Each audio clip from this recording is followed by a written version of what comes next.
everybody, Dr. Jody Kinney. So today I wanted to show you how I adjust a shoulder. So there's a couple different ways that you can adjust a shoulder.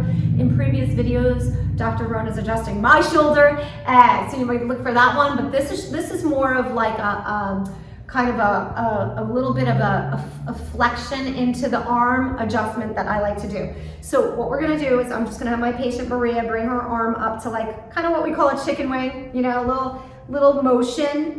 Just drop your arm completely dead and let me do all the weight. So to start with, I'm just gonna do a little rotation. Does any of this hurt, Maria? Nope. So you wanna make sure that you're not gonna create any more pain when you go through the ranges of motion, right? Any of this hurt? Nope. No, okay. So then what I'm gonna do is I'm gonna bring her elbow forward, and it's gonna be like a little bit of a flexion and a retraction type adjustment. So I'm gonna pull in here a little bit. Any pain when I do that?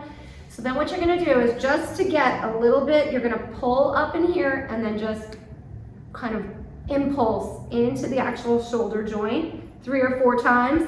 And that just kind of gets motion and movement. Typically, when the patients have a pain or an issue, you might actually get an audible. Like I might actually get a pop out of that when we do that motion, and it usually gives patients a ton of relief. So if you have any shoulder issues, in past videos I mentioned it could be either coming from your neck, perhaps it's actually coming from the actual shoulder joint itself, it could be muscular. Regardless, an adjustment to the joint is only going to help with mobilization and movement and help get rid of a little of that pain. All right, so if you're having any shoulder issues, come in and see us.